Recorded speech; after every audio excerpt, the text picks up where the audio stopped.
but luckily there is no longer any strong storm activity. We don't have any severe thunderstorm warnings at this time, and I'll have the latest on what you can expect the rest of this evening and tomorrow coming up. Now on News Channel 6 at 11, a major storm sweeps through Aiken County. We take you to one of the hardest hit areas as neighbors describe their experience. Plus, May is Stroke Awareness Month. What are the two types of strokes you need to know about? Straight ahead. And a big day for aspiring educators. We'll take you to a local high school where students pledge their commitment to education. And your news at 11 starts now. Live from Television Park, this is WJBF News Channel 6 at 11.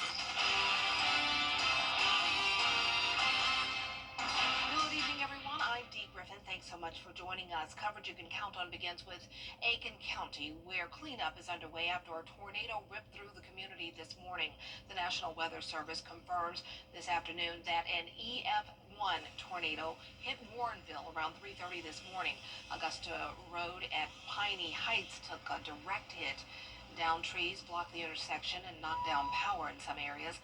Roofs were left damaged, and people in the neighborhood are trying to figure out what's next. I looked out the window. I seen a tornado jump through my front yard and thought it was a tornado. I lost my car. I had 4 trees down in my yard. And it basically comes straight up Dunbar Street, jumped in through my front yard, jumped over his house and hit the fire station. And I don't know where it went after that, but it done a lot more damage. In this area, I think it done more damage than Helene itself. The Langley Fire Station had 2 bay doors ripped off. Well, speaking of weather, it's time now for a first look with Chief Meteorologist Jenna Petracci. And we had some storms come through a little while ago, Jenna. That's right, Dee. We were hearing the thunder and the heavy rain here in the station as well. But let's start out with a look at that tornado that was once again reported this morning as a confirmed tornado in Langley, South Carolina, in Aiken County. We were able to see the debris lofted on our debris detector here. And like Dee mentioned, the Langley Fire Department did sustain a lot of damage with the doors ripped off. And you can see that debris ball moved right across the fire department and then up past Highway 78 there. It was only around a 1.5 mile long path. The tornado lasted 2 minutes. It went about the distance of 2.5 football fields, but it was a very impactful storm despite being so small and short-lived. So that's why we've been watching the storms very closely with you all evening long for the potential of additional brief spin-up tornadoes. But luckily, so far, so good. Our main concern today has been the flooding. Look at the rainfall totals over the last 24 hours. Now up to around 2 to even 4 inches here in McCormick over towards Wilkes County, and then of course the higher amounts still from late last night in Barnwell County down towards Allendale. Augusta now up to around 1.5 inches of rain, and that storm just moved through Richmond County. It's now into Aiken County, and this is the last of the impactful weather that we'll see tonight. So there's still some lightning strikes here along I-20 along the border of Edgefield and Aiken County. If you are in Langley, don't worry, this storm is not strengthening. In fact, it's weakening, and it looks like it's going to stay well below severe limits. So if you're in Langley, you're probably still hearing that heavy rain, some thunder and lightning, but things are looking better for you there in Aiken County. Down towards the south, Screven County, 1 shower here between Hiltonia and Sylvania, not looking bad. Our Terry Lambert Hyundai Skyview cam showing very damp conditions there at Washington Road. As for Almanac, we had a high of only 74 today, and right now we're still in the mid-60s through low 70s, a mild night. 70 in Wrightsville, 69 in Aiken, Waynesboro at 68. Dew points are also in the upper 60s, still some places at 70 as well, so a lot of moisture in the air with a southeast wind. It's a breezy night. And as for our satellite and radar, we still have all these storms across the southeast, another chance of rain tomorrow, but the morning will be nice and dry. I'll have a look at your future cast coming up, but back to you, Dee. All right, thanks so much. We'll see you in a few minutes. A development in the investigation of the deadly hit-and-run incident that killed a pedestrian in Richmond County. The sheriff's office has identified the driver as 45-year-old Shaquita Dawson. She left the scene after hitting 24-year-old Tavion Wright on Windsor Spring Road today. That's according to the sheriff's office. Dawson was taken into custody and then taken to the Charles B. Webster Detention Center. No word yet on the charges she is facing. Augusta is preparing for a deep dive into the spending of one city department. This after the city was forced to spend millions repaying the federal government. George Escala explains. It's an office without its director. Now city leaders preparing to look into the finances at housing and community development. Oh, definitely a sense of urgency. We want to make sure that we can go ahead and clear everything up and get back to work. Director Hawthorne Welcher is not at work, placed on administrative leave last month for compliance issues with federal rental assistance funds granted to the city. Commissioners going into the general fund to repay $6.5 million. City leaders on Tuesday expected to hire a local auditing firm to look into the department. The governing body is responsible for fiduciary responsibility. So making sure that there's transparency in that regard, making sure that we're clear and concise with any and all of our grant funds. The audit will look at 9 different accounts at HCD and not just the rental assistance grants. Do you think a crime was committed here? Not saying anything like that, just going through the steps just to make sure. Is this a forensic audit? Are we looking for crime? No, this is not a forensic audit. This is actually just a routine audit of the actual expenditures of any. It's a normal process that you go through just to make sure that everything balances out and the expenditures are where they should have gone. Auditors telling the city they estimate the work will take 5 to 6 months. The contract calls for the cost not to exceed $63,000. In Augusta, George Escala, WJBF, News Channel 6. May is Stroke Awareness Month, and this week, Piedmont Augusta is hosting a community event that will help you identify the signs of a stroke. Most strokes occur in the brain when a blood vessel is blocked by a clot or burst. Now, according to the Centers for Disease Control, 600,000 out of nearly 800,000 who suffer strokes in the U.S. are first-timers. But there are warning signs you can spot before you get to that point. We recognized the importance of loss of balance in the constellation of stroke symptoms, and then the eye symptoms that can sometimes result. So patients can have loss of vision in one eye or both eyes, or blurriness of vision, and they can also become very unsteady after a stroke, particularly in the back of the brain, we call the posterior circulation. And this Thursday, the hospital is hosting a free stroke prevention awareness event. It's from 11 a.m. until 1 p.m. on the front lawn of Piedmont Augusta downtown. Well, North Augusta is on the mind of South Carolina Lieutenant Governor Pamela Yvette. Today, she was in town for the grand opening of the newest location of the Augusta Oncology Multi-Specialty Clinic. It's located on Bluff Avenue. The center will provide both chemotherapy and radiation services on site. The radiation center is on the first floor. The chemotherapy center is on the second. It is signing day for several local high school seniors planning to pursue a career in education. Graham Lee has the story. It's the time of year to celebrate the achievements of high school seniors around the CSRA. McDuffie County school leaders got to do just that Monday, celebrating 8 seniors at Thompson High School who are preparing to start their journeys to becoming teachers. The ceremony is part of a partnership with Future Georgia Educators. The State Department of Education recently announced a new initiative called Teach in the Peach to get more teachers in Georgia schools. Last week, more than 300 future teachers across Georgia's 48 school districts attended the first ever statewide Teach in the Peach Educator Signing Day in Atlanta. And a handful from Thompson High School got to join that group Monday afternoon. I want to become a teacher because I want all children to know that everyone matters. Them, themselves, and everyone else too.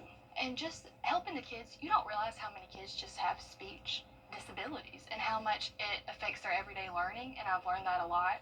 So just being able to help those kids just be better in the classroom and perform better. Students say they're planning to make the most of their last 2 weeks here at Thompson High School before graduation, and from there it's off to college to pursue their educational dreams this coming August. In Thompson, Graham Lee, WJBF, News Channel 6. A few more storms are rolling through the CSRA tonight, but overall that severe weather threat is decreasing, and the chances of rain are decreasing for Tuesday and Wednesday, and eventually will be drying out and heating up on Thursday. That full 10-day forecast is coming up after this break.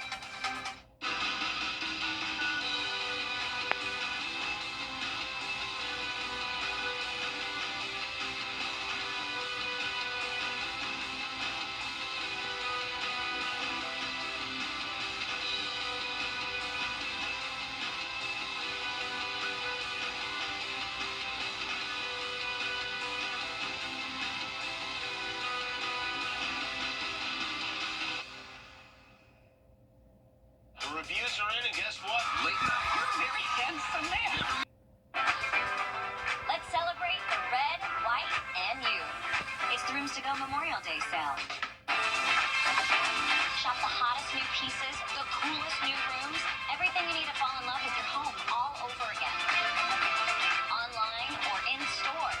Save big with low sale prices on stylish new furniture. Ready for delivery. There's never been a better time to see what's possible. It's the Rooms to Go Memorial Day sale going on now. At Curated Clothiers, we believe great fashion is more than just style. It's an experience.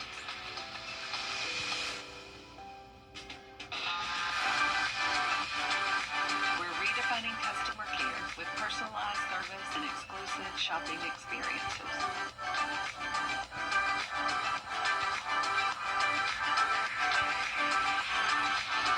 Because when you shop with us, you're not just noticed, you're remembered. Try Bojangles crispy hand-breaded bow bites with your favorite sauce today. It's bow time.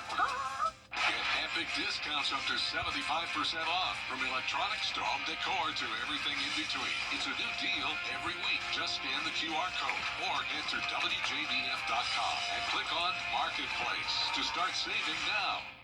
Hi, I'm Richard Lawson, and we're celebrating Black Excellence. Celebrating Black Excellence 365, only on News Channel 6. The Live 5 for 6 Skyview Network, sponsored by Terry Lambert Hyundai. Now, your most accurate forecast with WJBF Live 5 for 6. Welcome back. We are hearing another heavy shower come down here at the station, but not hearing that thunder roar quite as much. The storms are definitely starting to weaken, but we do still have some pretty widespread rain across our South Carolina counties and into parts of Burke and Screven.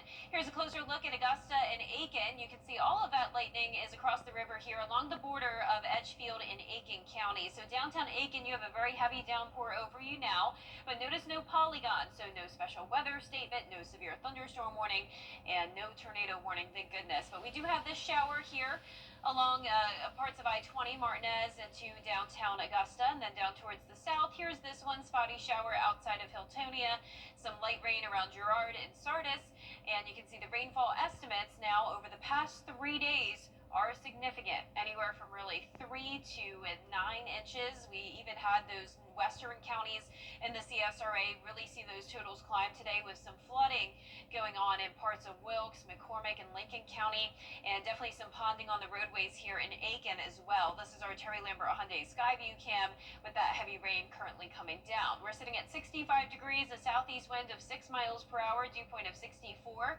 upper 60s to low 70s for our temperatures tonight. It's dry in our western counties, but notice a few spotty showers and storms out towards the west. We have this trough of low pressure across our area, and that will continue to bring some slight rain chances and the possibility of a few weak storms on Tuesday and Wednesday. But tomorrow's forecast does look much better. It's going to be partly cloudy, so maybe a little bit of sunshine here and there, starting out in the low 60s, and then we will be climbing all the way into the low 80s. The morning will be dry, and then in the afternoon we could see some storms. Here's our latest futurecast tonight at midnight, pretty much showing what we're seeing now. So these storms are pretty slow moving, but by the time we get to around 1 a.m., things are looking better for the most part, but we could still have some cells here that end up becoming strong. We'll be watching for that brief spin-up tornado potential, but you can see it's not a widespread threat. By 3 a.m., just a spotty area over towards Hancock County, and then by 5 a.m., we're nearly completely dry. Now let's pick things up tomorrow at 2 o'clock in the afternoon. That's when some more showers and storms will start to fire up, but notice it's not looking anything like how tonight is looking. There's 10 o'clock tomorrow evening. We're pretty much dry going into Wednesday morning, other than a few showers here and there, and then same thing on Wednesday. Very spotty activity, but nothing widespread. We're currently not under a threat of severe weather for Tuesday or Wednesday. There's no threat of flooding. So I lowered the rain chances to 30% for the next 2 days, then a 0% chance of rain Thursday all the way into next weekend or next week. So we are switching gears here, and we're soon going to be talking about very dry weather and hot weather, from 82 tomorrow all the way up to 92 on Friday. seeing those low 90s carry into next week. Now, as for our low temperatures tonight, we will be sitting above average in the low to mid 60s. A wet night for sure. Highs tomorrow are going to be in the mid to upper 70s, some spots touching the 80-degree mark. And one more check of live Viper 6 in case you missed it earlier. We have a few storms here and there. This is just some radar clutter out towards the west, so our western counties dry. Things are definitely starting to look much better. Now, our 10-day forecast showing us to go back to sunshine on Thursday. We are heating up on Friday. Partly cloudy over the weekend and dry.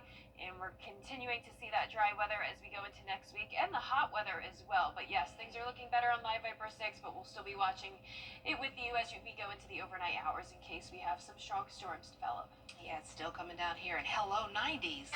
Wow, and I'm not talking about the decade. Well, coming up, an executive order from the White House to lower prescription drug prices, what this means for your wallet up next. But first, the winning numbers for tonight's South Carolina lottery, pick 3, 888, and the pick 4 winning numbers, 8815. The fireball is 4. We'll be right back. Get better. Get better. Coming up, the Clemson softball team hosting an NCAA regional this weekend. Hear from players on the special season they've had in sports.